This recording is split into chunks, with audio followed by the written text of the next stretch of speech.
Assalamualaikum warahmatullahi wabarakatuh. Saya Fasya Yuliani dari kelompok 6 sebagai presenter 1 akan menjelaskan tentang pengertian dari stratifikasi sosial atau pelapisan sosial. Pelapisan sosial adalah pembedaan atau pengelompokan anggota masyarakat secara vertikal atau bertingkat. Lalu menurut Profesor Solo Sumerjan, pelapisan sosial akan selalu ada dalam masyarakat selama di dalam masyarakat tersebut terdapat sesuatu yang dihargai. Lalu menurut Adam Smith, masyarakat dibagi menjadi 3, yaitu orang yang hidup dari penyewaan tanah, orang yang hidup dari upah kerja, dan orang yang hidup dari keuntungan perdagangannya.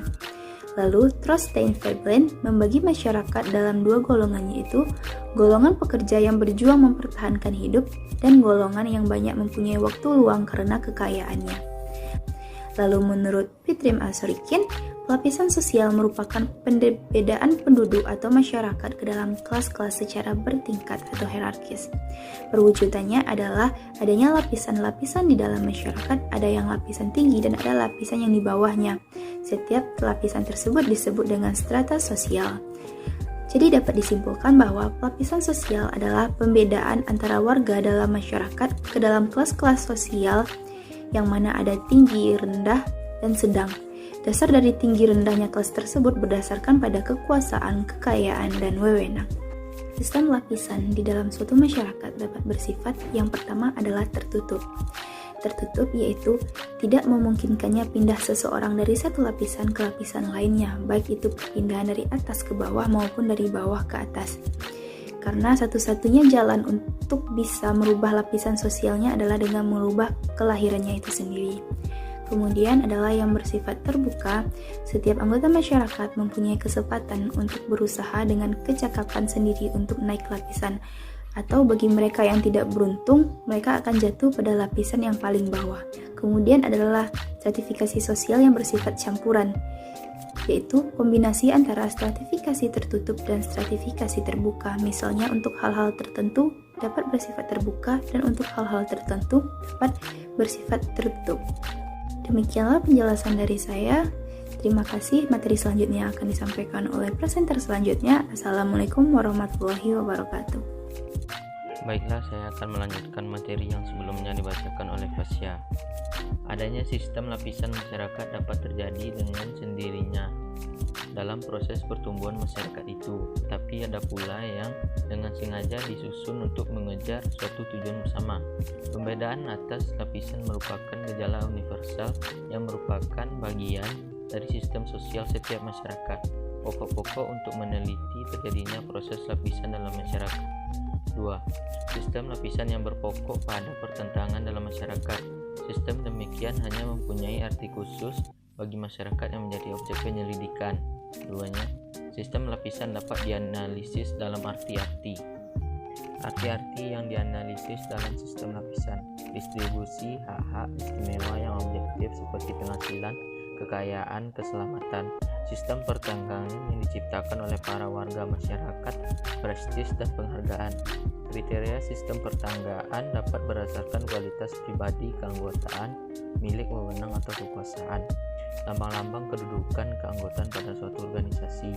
Mudah sukarnya bertukar kedudukan. Solidaritas di antara individu kelompok memiliki kedudukan yang sama. Sekian dari saya. Assalamualaikum warahmatullahi wabarakatuh. Assalamualaikum warahmatullahi wabarakatuh. Saya Habibi Haines, NIM 200113679. Saya berasal dari kelompok 6. Saya akan menjelaskan tentang ukuran anggota masyarakat dalam lapisan sosial. 1. Kekayaan. Kekayaan yang dimaksud ini dapat berupa di mana tempat dia tinggal atau di mana tempat dia bekerja, serta dengan kedudukan yang peroleh dalam pekerjaannya. Kekayaan sangat mempengaruhi, dapat kita lihat dari sekeliling kita.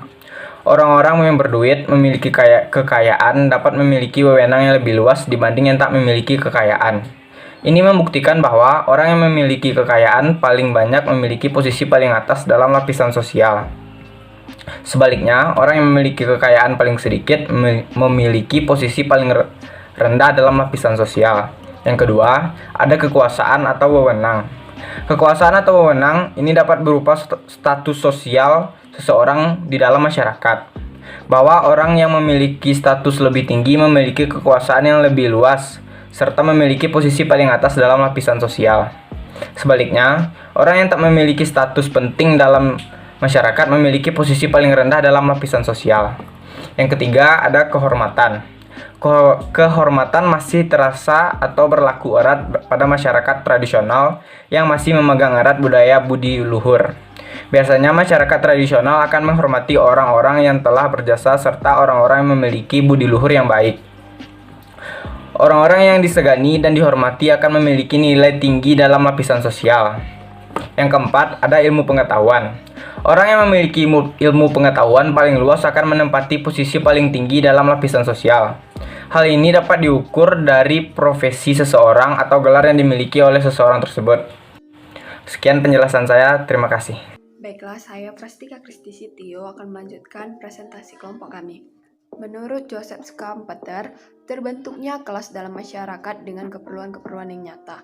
Akan tetapi makna kelas dan gejala-gejala kemasyarakatan lainnya hanya dapat dimengerti dengan benar apabila diketahui riwayat terjadinya. Jika pengertian kelas ditinjau lebih mendalam, maka akan ada beberapa kriteria tradisional, seperti ukuran jumlah anggota, kebudayaan yang sama, kelanggengan, lambang atau tanda ciri khas, batas-batas yang tegas, dan antagonisme. Pelapisan dalam masyarakat dapat dilihat dari 3 kriteria, yaitu kriteria sosial, kriteria politik, dan kriteria ekonomi. 1. Kriteria sosial. Kriteria sosial dapat dilihat dari pengelompokan individu atau kelompok dalam masyarakat berdasarkan status sosialnya. Contohnya, stratifikasi sosial berdasarkan kasta. Yang kedua, kriteria politik. Kriteria politik dapat dilihat dari tingkat kekuasaan yang dimiliki individu atau kelompok tersebut. Semakin besar kekuasaannya, maka semakin tinggi juga status yang akan didapatkannya. Contohnya, di tangan kelas penguasa seperti diktator, memiliki wewenang untuk mengatur masyarakat.